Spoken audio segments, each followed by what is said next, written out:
ದೇವರು ಅನ್ನೋದೊಂದು ವ್ಯಕ್ತಿ ಅಲ್ಲ, ದೇವರು ಅನ್ನೋದು ನಿರ್ಗುಣ ನಿರಾಕಾರ. ದೇವ್ರು ಹೊರಗಿದೆಯೋ ನಮ್ಮೊಳಗಿದೆಯೋ? ಅಲ್ಲ ಈಗ ನೀವೇ ಹೇಳ್ಬಿಡ್ಬೇಕು ಅದನ್ನೀಗ. ಅಲ್ಲ ದೇವ್ರು ಎಲ್ಲಾ ಕಡೆನೂ ಐತಿ ಅಂದಾಗ ಅದನ್ನ ಬಿಟ್ಟು ಇನ್ನೊಂದಿಲ್ಲ. ಒಳಗ ಹೊರಗನ್ನು ಪ್ರಶ್ನೆನೂ ಬರೋದಿಲ್ಲ. ಬಯಲಂದ್ರೆ ಒಳಗ ಬಯಲು ಹೊರಗ ಬಯಲು. ಈಗ ನಮ್ಮ ಮನೆಯು ಹೊರಗಡೆ ಬಯಲು ಅಂತಂತಂದ್ರೆ ಈ ಗೋಡಿ ಕಟ್ಟಿನ ಅಂದಾಗ ಒಳಗ ಹೊರಗ ಅನ್ನೋದಾಯ್ತು. ಗೋಡಿ ಇದ್ದಿಲ್ಲ ಅಂದ್ರ ಅದು ಅಖಂಡದ, ಅದನ್ನ ವಿಭಜಿಸಲಿಕ್ಕೆ ಬರೋದಿಲ್ಲ. ಅದು ಪರಿಪೂರ್ಣದ ಅಖಂಡದ. ಇಂಥ ವಿಭಜಿಸಲಿಕ್ಕೆ ಬಾರದ ರೀತಿ ಒಳಗದ.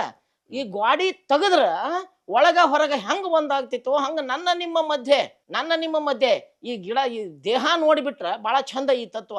ಈ ದೇಹ ನೋಡಿಬಿಟ್ರೆ ಕೈ ಬೇರೆ, ಬೆರಳುಗಳು ಬೇರೆ, ಕಾಲು ಬೇರೆ, ಕಣ್ಣು ಬೇರೆ, ಮೂಗು ಬೇರೆ, ಕಿವಿ ಬೇರೆ, ಬೇರೆ ಬೇರೆ ಹೆಸರು ಕೊಟ್ಟಿವಿ, ಬೇರೆ ಬೇರೆ ಕೆಲಸನ ಮಾಡ್ತಾವು. ಆದ್ರೆ ಒಂದೇ ದೇಹಕ್ಕೆ ಸಂಬಂಧಪಟ್ಟಿದ್ದಲ್ಲ. ದೇಹ ಅನ್ನೋದ ಒಂದು ಮಾದರಿ ಹಿಡ್ಕೊಂಡು ಈ ಕಾಯ ಜೀವದ ಹೊಲಿಗೆಯ ಭೇದವನ್ನ ನಾವು ಅರ್ಥ ಮಾಡ್ಕೋಬೇಕು. ನಮ್ಮನ್ನ ಈ ಎಲ್ಲವುಗಳನ್ನ ಬಂಧಿಸ್ಯದ. ಒಳಗೆ ಎಲ್ಲವೂ ತಮ್ಮ ಕೆಲಸಗಳನ್ನ ತಾವು ಮಾಡ್ತಾವು. ಎಲ್ಲವೂ ತಮ್ಮ ಕೆಲಸಗಳನ್ನ ಮಾಡುವ ಹಿನ್ನೆಲೆಯೊಳಗೆ ಈ ದೇಹಕ್ಕೆ ಒಂದು ಅಸ್ಮಿತೆ ಅನ್ನೋದು ಉಳ್ಕೊಂಡದ.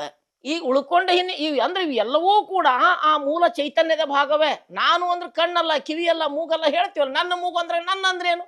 ನೀನೇ ತಾಯಿ ಅಂದ್ರೆ ನೀನು ಅಂದ್ರೆ ಯಾರು? ನಾನು ನೀನು ಅನ್ನುವಂತಹ ಎಲ್ಲ ಸಂದೇಹಗಳಿಗೆ ಅರ್ಥವಿಲ್ಲದ ರೀತಿಯೊಳಗ ಎಲ್ಲದಕ್ಕೂ ಅರ್ಥವಾಗಬಲ್ಲುವಂತಹ ಒಂದು ಮಹಾತತ್ವ ಒಗಟಿನ ರೂಪದೊಳಗದ.